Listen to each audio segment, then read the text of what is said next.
क्या आप शेयर बाज़ार में इन्वेस्टमेंट शुरू करने के लिए तैयार हैं, लेकिन आप डरे हुए हैं कि कहीं आपसे कोई बड़ी मिस्टेक न हो जाए? आप अकेले नहीं हैं जो इस डर से जूझ रहे हैं, लेकिन हम आपके इस डर को अपनी नॉलेज से दूर करने के लिए तैयार हैं।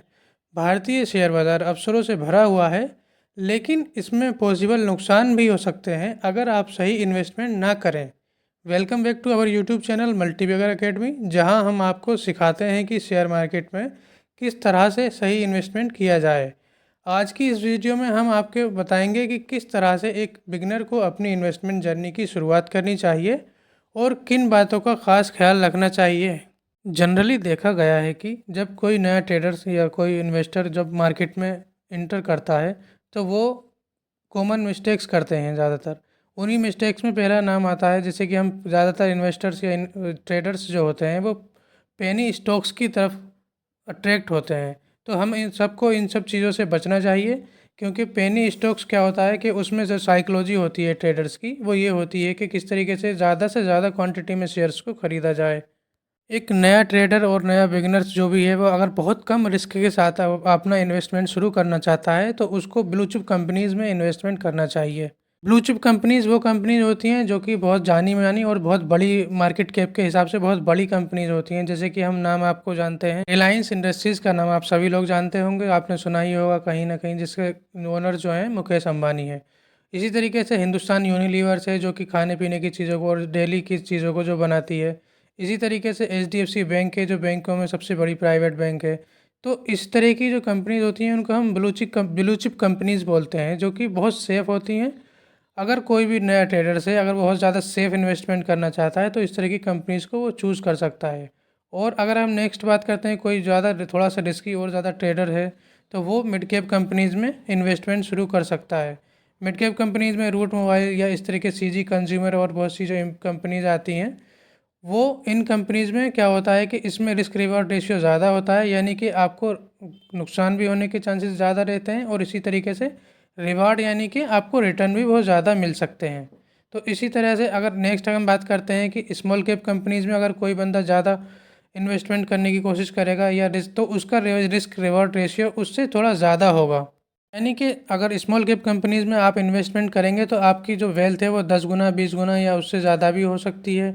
इसी तरीके से उसमें रिस्क भी इसी तरह का रहता है। तो इन सब चीज़ों का ख़ास ख्याल रखा जाए। लेकिन जब भी आप किसी भी स्टॉक में इन्वेस्टमेंट करेंगे तो आप उसका वैल्यूएशन का ख़ास ख्याल रखना चाहिए कि उसका वैल्यूएशन महंगा है या सस्ता है। लेकिन वैल्यूएशन से हमारा मतलब यहाँ होता है कि कोई भी बंदा या कोई भी नया ट्रेडर से है वो ये ना समझे कि वैल्यूएशन का मतलब उसके रुपीज़ से है कि वो कितने रुपए का शेयर है। जैसे मान लीजिए आप हम अगर हम बात करते हैं कि एमआरएफ के शेयर की, तो एमआरएफ का शेयर इस वक्त में 1,20,000 रुपये के करीब एक शेयर उसकी कीमत है।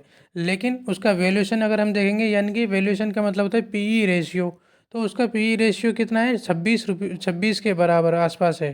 तो इसी तरह से उसका पीई जो है, कभी भी कोई स्टॉक आप चूज़ करें या सेलेक्ट करें तो उस वक्त में उसको आपको पीई रेशियो के हिसाब से चूज़ करना चाहिए। पीई रेशियो बहुत ज़्यादा तो नहीं है, या कंपैरिजन करना चाहिए उसके इंडस्ट्री पीई से हमेशा कम उसका पीई होना चाहिए। दूसरी इम्पोर्टेंट बात आपको ये देखनी चाहिए जब कभी आप किसी भी कंपनी में इन्वेस्टमेंट करते हैं तो उसके प्रमोटर की होल्डिंग कितनी है। जनरली देखा जाता है कि इसमें प्रमोटर की होल्डिंग नियर अबाउट 50% से कम ना हो तो ज़्यादा बेहतर रहता है, ताकि वो कंपनी को, अभी उसके जो प्रमोटर हैं उसको भी अपनी कंपनी पर भरोसा है। तीसरी बात यह है कि आपको देखना चाहिए कि प्रमोटर की जो होल्डिंग है वो प्लेस तो नहीं, यानी कि गिरवी तो नहीं रखी गई है, अन्यथा इसमें आपको नुकसान हो सकता है। चौथी इम्पोर्टेंट बात यह है कि आपको उसमें देखना चाहिए कि वो कंपनी पर कर्जा कितना है। अगर कोई भी कंपनी बहुत ज़्यादा कर्जे में है तो इस वजह से क्या हो सकता है, आपको पॉसिबल नुकसान हो सकते हैं। फिर अगली बात आपको ये देखनी चाहिए कि एफआईआई और डीआईआईज़ का शेयर होल्डिंग पैटर्न क्या है उसमें, यानी एफआईआईज़ कौन होते हैं, जो फॉरेन इन्वेस्टर होते हैं, जो बाहरी विदेशी निवेशक होते हैं।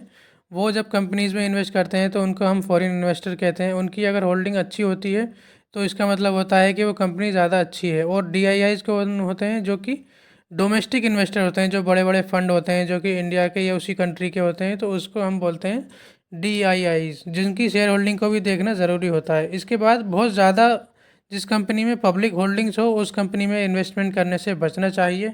इसी तरह से जब कंपनी का हम प्रॉफिट ग्रोथ को देखने के बारे में बात करते हैं तो उसका लगातार आपको देखना चाहिए कि ईयर वाइज जो है उसका लगातार प्रॉफिट बढ़ रहा है या घट रहा है। अगर अगर किसी कंपनी का प्रॉफिट ग्रोथ लगातार घट रहा है तो ऐसी कंपनी को अवॉइड करना चाहिए। नेक्स्ट जो इम्पोर्टेंट बात है इसमें वो ROCE और ROE की बात होती है। एटलीस्ट कम से कम 20% से ज़्यादा या उसके आसपास उसका ROCE और ROE होना चाहिए। उसके बाद में हम नेक्स्ट बात करते हैं कि उसकी प्राइस टू बुक वैल्यू कितनी है। अगर जनरली ये देखा जाता है कि बहुत ज़्यादा किसी अगर शेयर की प्राइस टू बुक वैल्यू 10 है और उसका शेयर जो है 20 रुपये पर चल रहा है तो सिर्फ 2 गुना ही उसका रिटर्न चल रहा है, तो इसलिए वो कंपनी सस्ती हो सकती है। तो इन सब चीज़ों का खास ख्याल रखेंगे आप तो ये बेहतर होगा और आपका इन्वेस्टमेंट बहुत अच्छा माना जाएगा। तो इसी तरीके की इन्फॉर्मेटिव वीडियोस को देखने के लिए हमारे चैनल को सब्सक्राइब करें और आप लाइक करें और इसी तरीके से आप हमारे चैनल पर बने